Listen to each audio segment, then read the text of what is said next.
Welcome, and thank you. Before we talk about anything new, I want to start with something simple. The work you do matters. Supporting someone to live in their own home day after day with patience and care is some of the most important work there is. So whatever your role today, whether you are a support worker, a coordinator, a manager, or a director, thank you for being here. This training is brought to you by Easy Compliance. Visit us at easycompliance.org. Together, we are going to walk through some changes to the way supported independent living is supported and regulated in Australia. Supported independent living, or SIL, is the support that helps a person with disability live in their own home and manage the everyday tasks of daily life. From the 1st of July, 2026, there is a new set of standards for how that support should be delivered. They are called the SIL Practice Standards.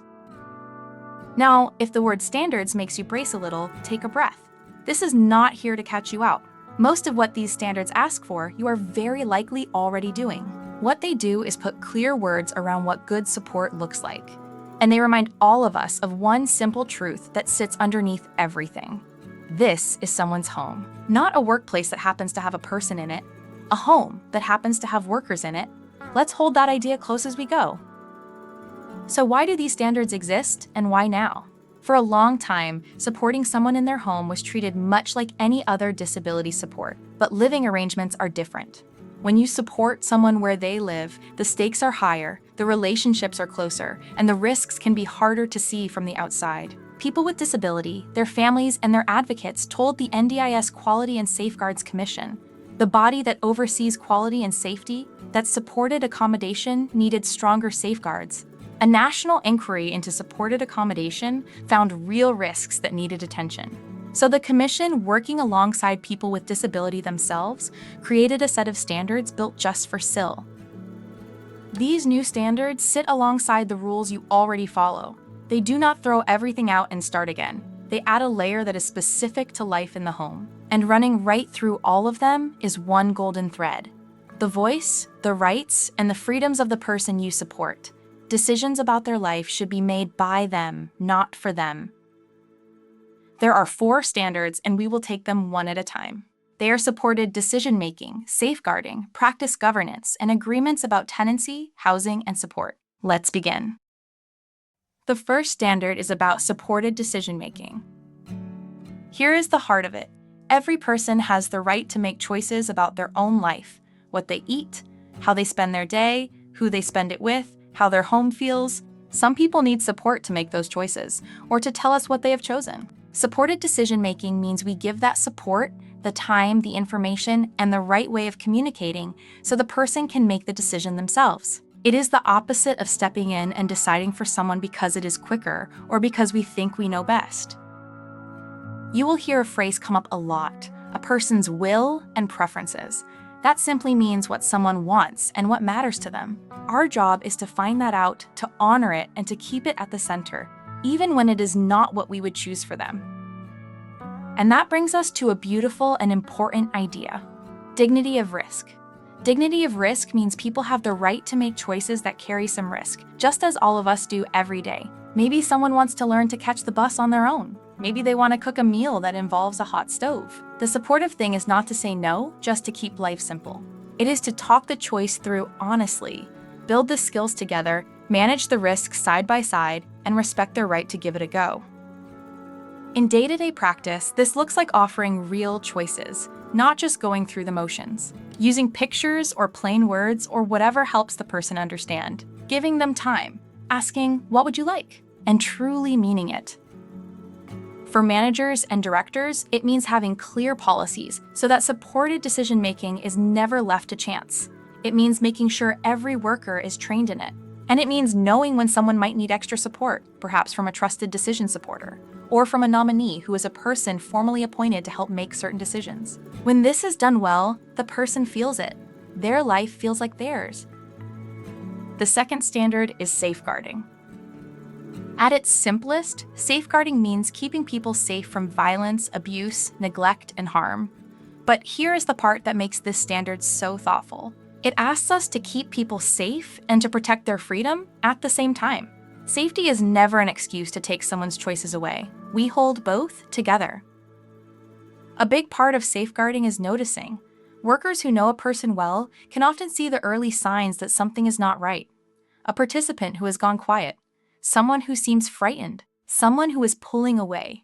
Catching those signs early and responding with calm and care can stop a small worry from ever becoming real harm. 3 ideas come up here, and they are worth knowing.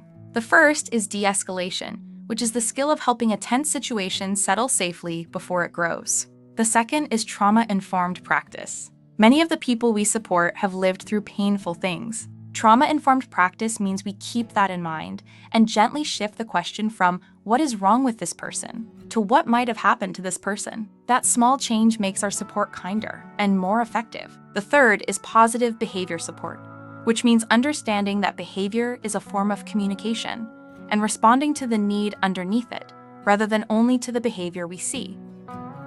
Shared homes bring their own challenges. When people live together, there can be friction between housemates. Keeping everyone safe means paying attention to those relationships too, not only to the support we give one-to-one. For workers, safeguarding means following the NDIS Code of Conduct, reporting concerns in the way your service has set out, and never walking past something that does not feel right. For managers and directors, it means building a home environment that is psychologically safe. A place where risks are spotted early, where workers are trained in de-escalation, trauma-informed practice and positive behavior support, and where concerns are acted on quickly. Safe does not mean controlled. It means cared for. The third standard is practice governance. The name sounds formal, but the idea is warm and very practical. It comes back to that truth from the very start. The place where you work is, first and foremost, someone's home. Practice governance is about making sure the support delivered in that home is good and safe and consistent, no matter which worker is on shift, no matter the day. Think about it from the person's side. It is not fair if support is wonderful when their favorite worker is on and shaky when someone is covering. People deserve the same quality of care on every shift. That means workers need the right training, the right skills, and the right support standing behind them. A few approaches sit at the center of good practice here. Person-centered practice means we build support around the individual, around their needs, their preferences, and their culture, rather than around whatever is easiest for the roster. Active support means doing things with a person, not for them, supporting them to take part in their own life rather than having life done to them. And alongside these are the trauma-informed and supported decision-making approaches we have already talked about. This standard also cares deeply about who people live with. A person should have a genuine say in their own home, including who shares it. Before someone new moves in, the people already living there should be consulted. Being matched with housemates you feel safe and comfortable with makes an enormous difference to a person's life. And everyone in a shared home should be part of emergency planning so that if something ever goes wrong, the plan actually works for the people who live there. For managers and directors, this is where your systems matter most. Training, supervision, mentoring, clear values for how support is delivered. These are the things that turn good intentions into good practice you can actually see in the home every single day. The fourth standard is about agreements. In particular, it is about keeping a person's housing separate from their support. This one matters more than it might first appear. Sometimes the same organization is both the landlord and the support provider. That can work well, but it carries a risk. If a person is unhappy with their support, they should never have to worry that speaking up could cost them their home. A person's home must never be used as leverage. So this standard says it clearly. The tenancy agreement and the service agreement are two separate things. One does not depend on the other. What does that protect in real life? It means a person can raise a concern about their support or even choose a different support provider without losing their housing. It means they have a key to their own front door. It means their private space is theirs, and they decide who comes into it. It means they can have visitors, friends, and family without unnecessary fuss. These are the ordinary dignities of having a home, and this standard makes sure they are protected. For workers, your role is to help people understand their agreements and their rights when they would like that help. And when someone needs more, your role is to connect them with independent advocacy or legal support. You do not have to be the expert. You have to be the bridge. For managers and directors, it means having genuinely separate agreements. It means managing any conflict of interest openly, which is any situation where the organization's interests and the person's interests could pull in different directions. And it means making sure people can raise concerns without any fear of payback. When housing is secure and kept separate from support, the home becomes what it should always be, a place of stability and safety. So let's bring it all together. 4 standards: supported decision-making, safeguarding, practice governance, and agreements about housing and support. 4 standards, but really one idea. This is the person's home. Our job is to keep them safe and to make sure their voice leads the way. If you take one thing from today, let it be this: none of this is paperwork for its own sake. It is about the difference between a house where things are done to someone and a home where someone is supported to live the life they choose. You make that difference in small moments on every shift, in the time you take, the choice you offer, the way you listen, the care you bring.